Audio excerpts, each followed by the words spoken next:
नमस्कार। आज हम भारत के एक ऐसे व्यक्तित्व पर बात करने जा रहे हैं जिनकी छाप भारतीय राजनीति और समाज पर बहुत गहरी है। अटल बिहारी वाजपेयी। हमारे पास जो स्रोत सामग्री है, एक वीडियो स्क्रिप्ट का सारांश समझिए, वो उन्हें एक बहुआयामी शख्सियत के रूप में देखती है। एक कुशल राजनेता, एक हृदयस्पर्शी कवि और हाँ, एक दूरदर्शी नेता जिसने आधुनिक भारत के निर्माण में, आप कह सकते हैं, अहम योगदान दिया। हमारा काम है इस सारांश में जो मुख्य बातें हैं उन्हें निकालना और समझना। हम देखेंगे कि स्रोत उनके जीवन, उनके फैसलों और उनकी शख्सियत के किन पहलुओं पर ज्यादा ध्यान देता है। तो चलिए इस संक्षिप्त विवरण की तहों में उतरते हैं और देखते हैं कि यह हमें अटल बिहारी वाजपेयी के बारे में क्या बताता है। सबसे पहले कुछ बुनियादी जानकारी। स्रोत के हिसाब से अटल बिहारी वाजपेयी का जन्म 25 दिसंबर 1924 को ग्वालियर, मध्य प्रदेश में हुआ था। स्रोत ये भी जिक्र करता है कि शुरुआती दिनों से ही उनमें एक असाधारण वक्ता और कवि होने के गुण नजर आते थे। ये जानना दिलचस्प है कि ये हुनर उनके आगे के सफर में कैसे काम आए। बिल्कुल, और स्रोत का इस पे इशारा करना महत्वपूर्ण है।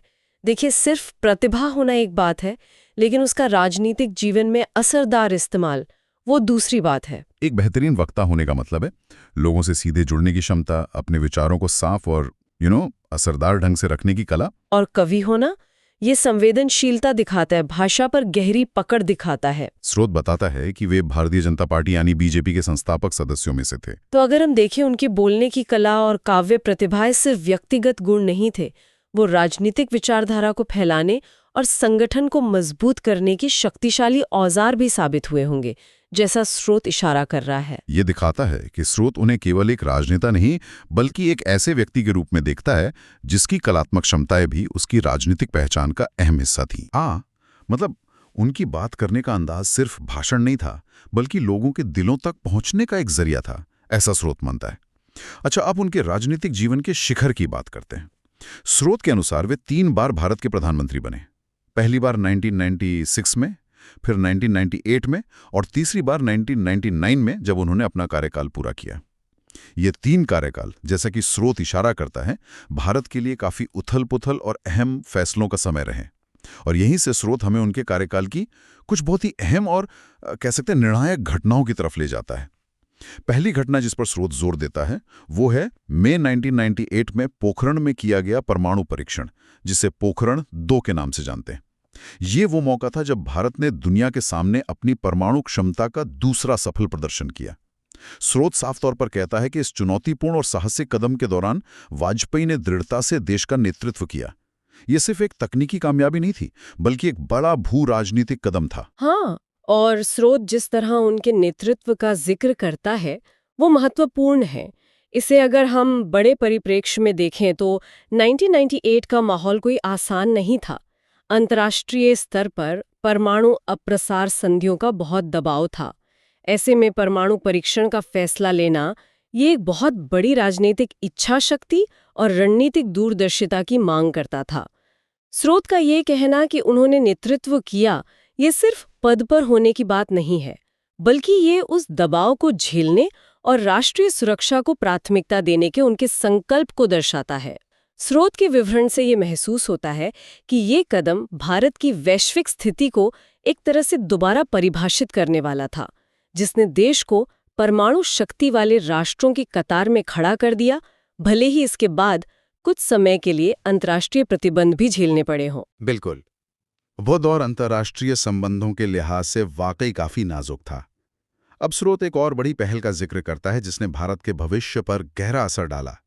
स्वर्णिम चतुर्भुज परियोजना यानी गोल्डन क्वाड्रिलेटरल प्रोजेक्ट का शुभारंभ। स्रोत इसे भारतीय बुनियादी ढांचे में एक क्रांति लाने वाला कदम बताता है। इसकी भव्यता का अंदाजा इसी बात से लगाइए कि यह परियोजना देश के 4 प्रमुख महानगरों दिल्ली, मुंबई, चेन्नई और कोलकाता को आपस में जोड़ने वाले एक विशाल आधुनिक हाईवे नेटवर्क के निर्माण से जुड़ी थी। यह परियोजना वास्तव में बहुत महत्वाकांक्षी थी। स्रोत का इसे क्रांति कहना शायद बढ़ा चढ़ाकर कहना न हो, क्योंकि यह केवल सड़कें बनाने के बारे में नहीं था। अगर हम इसके पीछे की सोच को समझें, जैसा स्रोत संकेत देता है, तो यह भारत की आर्थिक क्षमता को खोलने का एक प्रयास था। बेहतर और तेज कनेक्टिविटी का सीधा मतलब है व्यापार और वाणिज्य में आसानी, माल ढुलाई की लागत और समय में कमी, किसानों की उपज का बाजारों तक जल्दी पहुंचना और हाँ, पर्यटन को बढ़ावा। स्रोत के विवरण से ऐसा लगता है कि यह परियोजना भविष्य के भारत की नींव रखने जैसी थी, जिसका लक्ष्य आर्थिक विकास को गति देना और देश को भौतिक रूप से एक करना था। इसका पैमाना और विजन दोनों ही अभूतपूर्व थे और स्रोत इसी दूरदर्शिता को रेखांकित करता है। हाँ, मतलब सड़कों के नेटवर्क से अर्थव्यवस्था के नेटवर्क को मजबूत करने की सोच थी। स्रोत उनके कार्यकाल की एक और गंभीर चुनौती का भी उल्लेख करता है, 1999 का कारगिल युद्ध। स्रोत इस संघर्ष के दौरान वाजपेयी के नेतृत्व की खास तौर पर प्रशंसा करता है, खास तौर पर उनके साहस और कूटनीति के मेल के लिए। ये वाकई एक कठिन परीक्षा का समय था, जब देश को न केवल अपनी सीमाओं की रक्षा करनी थी, बल्कि दुनिया को अपना पक्ष भी समझाना था। ये बिंदु उनके नेतृत्व की शैली को समझने में काफी मदद करता है, जैसा स्रोत उसे प्रस्तुत करता है। साहस का अर्थ यहाँ शायद सैन्य बलों को अपना काम करने के लिए मजबूत राजनीतिक समर्थन देना और जरूरी संसाधन मुहैया कराना था, ताकि वो घुसपैठियों को पीछे धकेल सकें। वहीं कूटनीति का पहलू भी उतना ही महत्वपूर्ण था। भारत ने इस संघर्ष को सीमित रखा और अंतर्राष्ट्रीय समुदाय को ये समझाने में सफलता पाई कि भारत अपनी जमीन पर घुसपैठ का जवाब दे रहा है और वो युद्ध को बढ़ाना नहीं चाहता। स्रोत का इन दोनों साहस और कूटनीति का एक साथ जिक्र करना ये दिखाता है कि उनके नेतृत्व में बल प्रयोग के साथ साथ बातचीत और अंतर्राष्ट्रीय नियमों के पालन पर भी जोर था।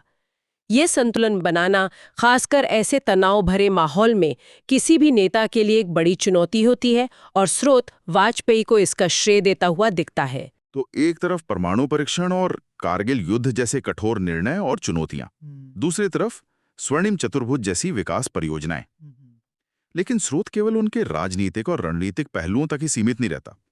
वो अटल बिहारी वाजपेयी के व्यक्तित्व के एक और शायद सबसे अनोखे पहलू पर भी रोशनी डालता है, उनका कवि होना। स्रोत उनकी गहरी मानवीय संवेदना, उनकी सादगी और दिल को छू लेने वाली हिंदी कविताओं का जिक्र करता है। उन्हें अक्सर कवि प्रधानमंत्री कहा जाना, जैसा स्रोत बताता है, इसी बात का प्रमाण है। यहाँ एक खास बात उभर कर आती है कि राजनीति की दुनिया, जो अक्सर सत्ता संघर्ष, कठोर फैसलों और रणनीतिक दांव-पेच के लिए जानी जाती है, उसमें एक कवि हृदय का होना कितना मायने रखता है। स्रोत का इस पर ध्यान दिलाना महत्वपूर्ण है। इसका मतलब ये नहीं कि वो नरम थे, जैसा कि पोखरण और कारगिल के उदाहरणों से साफ है, लेकिन उनकी कविताओं में झलकने वाली संवेदनशीलता, मानवीय मूल्य और भाषा की सुंदरता उनके व्यक्तित्व का एक अटूट हिस्सा थी। ये हमें सोचने पर मजबूर करता है कि क्या उनके व्यक्तित्व का ये पहलू उनके शासन करने के तरीके को प्रभावित करता था? क्या इससे उनकी नीतियों में एक अलग तरह का मानवीय स्पर्श आता था, या जनता के साथ उनके जुड़ाव का ये एक महत्वपूर्ण कारण था?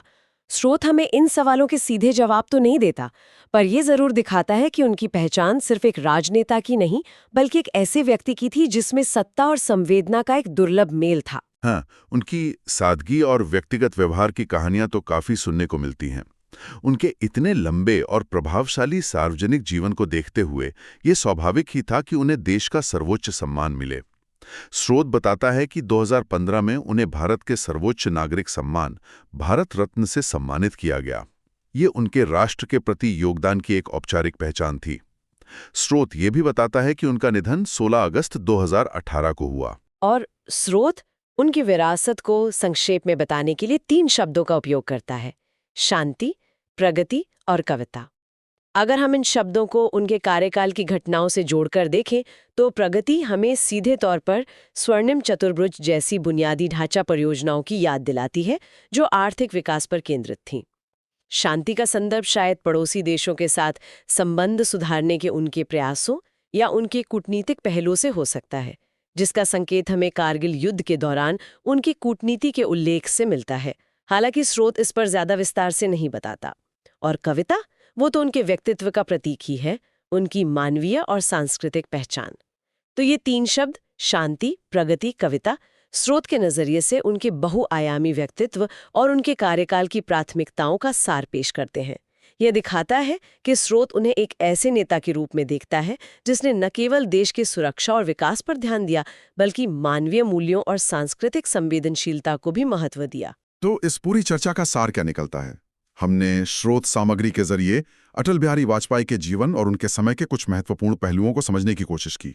स्रोत उन्हें एक ऐसे राजनेता के रूप में दिखाता है जो 3 बार प्रधानमंत्री बना, जिसके नेतृत्व में भारत ने पोखरण में परमाणु परीक्षण कर अपनी सामरिक शक्ति दिखाई, जिसने स्वर्णिम चतुर्भुज जैसी विशाल परियोजना की नींव रखी और जिसने कारगिल जैसे संकट के समय देश को साहस और कूटनीति से संभाला।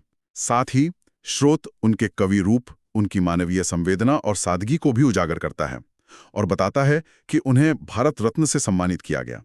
स्रोत का अंतिम वाक्य उनकी विरासत को अच्छी तरह समेटता है। अटल जी की दृष्टि लाखों लोगों को प्रेरित करती रहती है, एक नेता जिन्होंने शब्दों और ज्ञान से नेतृत्व किया। बिल्कुल। और इस विश्लेषण से एक अंतिम विचार जो मन में आता है और जो स्रोत के विवरण से ही निकलता है, वो ये है, एक व्यक्ति का एक ही समय में कवि होना और एक ऐसा प्रधानमंत्री होना जो पोखरण परीक्षण और कारगिल युद्ध जैसे कठोर रणनीतिक और सैन्य निर्णय ले रहा हो, ये नेतृत्व की प्रकृति के बारे में एक दिलचस्प सवाल खड़ा करता है। स्रोत का विवरण हमें ये सोचने पर मजबूर करता है कि क्या नेतृत्व केवल एक ही तरह का होता है? क्या संवेदनशीलता और रणनीतिक कठोरता एक दूसरे के विपरीत हैं? या जैसा कि स्रोत वाजपेयी के चित्रण से प्रस्तुत करता है, ये अलग-अलग गुण एक ही व्यक्ति में मिलकर नेतृत्व को और अधिक प्रभावी और मानवीय बना सकते हैं। ये शायद दिखाता है कि एक नेता की पृष्ठभूमि की विविधता, उसकी कलात्मक रुचियों, उसकी मानवीय संवेदनाएं, ये सब मिलकर उसके नेतृत्व को एक अनूठी गहराई और नजरिया दे सकती हैं, खासकर चुनौतीपूर्ण समय में। ये स्रोत से मिलने वाला एक अहम सबक हो सकता है जिस पर और सोचा जा सकता है।